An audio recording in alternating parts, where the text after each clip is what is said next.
talking about revelations, I I was trying to understand where this attachment detachment style really comes from and when it happens and the link to the brain, whether couples that both have a avoidant detachment style sort of thing, find their way to each other, which one would work better rather than, this whole, we talk about intangible drivers, don't we? And you've got an administrator which prefers space and do their own thing.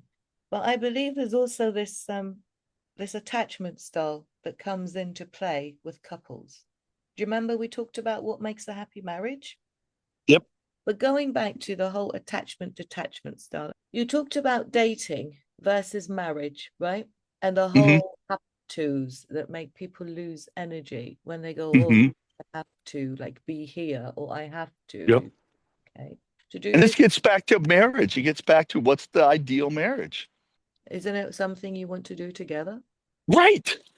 Why do you prefer to do that than spend time interacting with me? A perfect marriage is two people who interact with each other and who they are, that they have so much energy, they spend it outside the marriage helping other people. A bad marriage is two people who go outside the marriage to get energy to hold up their marriage.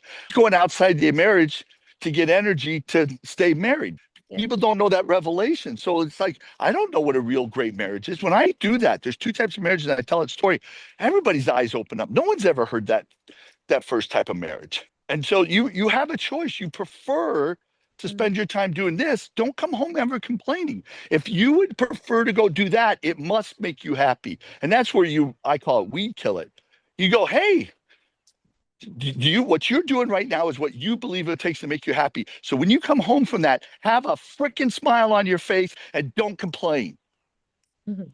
Because I've told you that story. I walked into a room, a classroom, an EBD self-contained classroom, and this one kid wasn't sitting there. He's an administrator. And the teacher, I look at the teacher like, where's he at? I'm looking around the room and she nods her head to the back room. And so I pull her up to her and I go, what's going on? And she goes, I told them, if you're not going to wear your shoes, you need to be in the back room. I go, okay, got this. So I walk in the back room, I sit down, and there's this big swing hanging from the ceiling that he's kicking. He's sitting on these mats and he's just kicking it as hard as he can. He's so mad.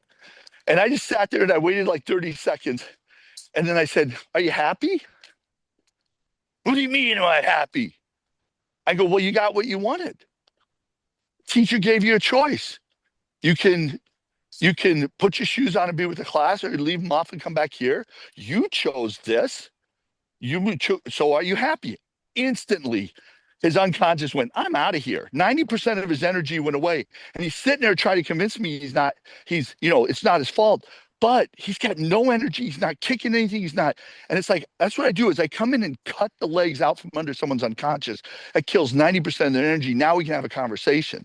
And that's what I would have just said. You are choosing to do what makes you happy. So I expect you to come home, smile on your face, nice to everybody because you're happy. And then the next time he came home and if he was mad at all, he'd unconscious go, you better shut up.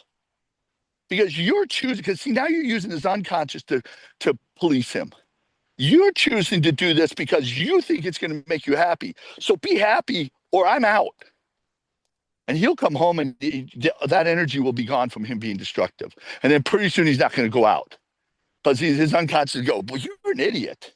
It's This is not what you're the choosing to be happy and you ever complain? But no one sees, that's revelation. No one sees, wait a minute, everybody does everything to be happy. So when I make this choice and when I choose to do this instead of that and I complain, I'm a moron. Anything he chooses to do instead of spend time with you, he better be smiling when he's done with it because well, it's his choice. Because I've dealt with this, especially as guys get older. They start losing their brain, they start going to this habituation to avoid tension and they become less of a man. And so what happens is I've taught all these women to say, does that make you happy? This is what makes me happy. Scrolling, because I've said this for teachers. I've told teachers to tell their kids, hey, does scrolling on your phone make you happy? Yeah, they go, great. Then let's spend 5 minutes scrolling on our phone before class every day. And then when you're done, you're all going to have smiles on your face. You're all going to get along with each other and you're going to have perfect attitudes. And they all drop their heads and groan.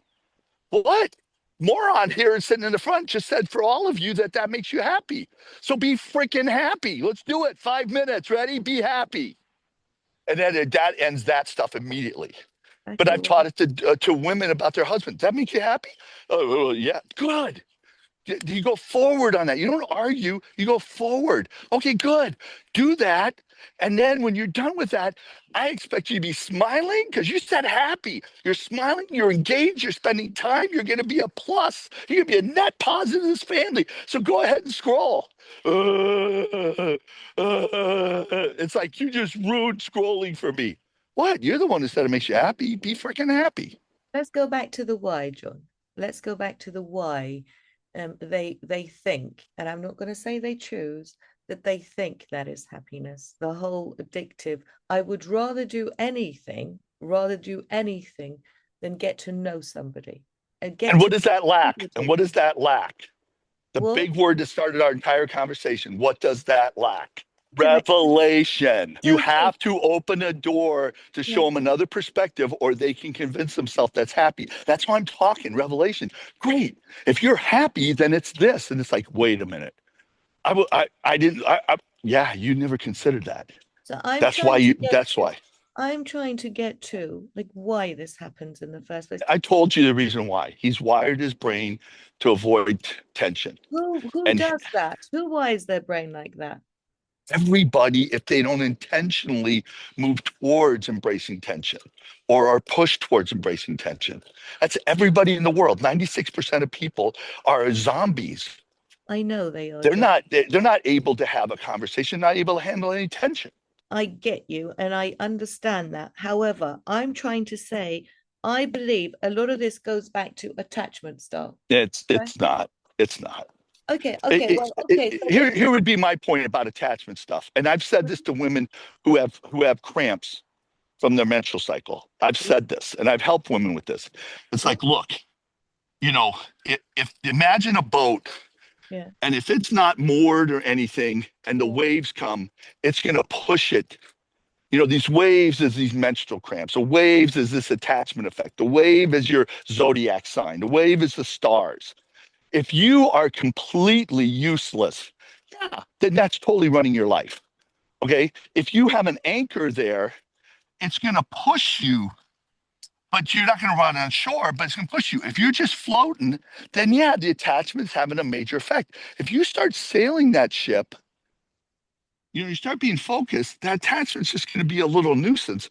If you're flowing, if you're racing that ship, well, you don't, hey, guess what? There's these waves. Who cares? We're freaking racing right now. We're flowing. And so I help women get in flow. And all of a sudden, 3 days that they were down because of their menstrual cramps, they're still having them, but they're flowing, they're racing their boat, and now they're not getting washed into shore. So, yes, you're right. Attachment has this effect in this case when people are morons and when people aren't doing anything in their ship. So, if you want to be right about attachment, and if anybody wants to be right about any of these minor effects, they're showing they don't understand flow, they don't understand focus. Okay. So what we are saying here is a baby or a child has to be in flow. I'm trying to Oh, understand no, this wiring of a protein. baby can do all that, and there is an effect underneath it, and Okay. it's a natural effect that comes out of them if they are not conscious or flowing.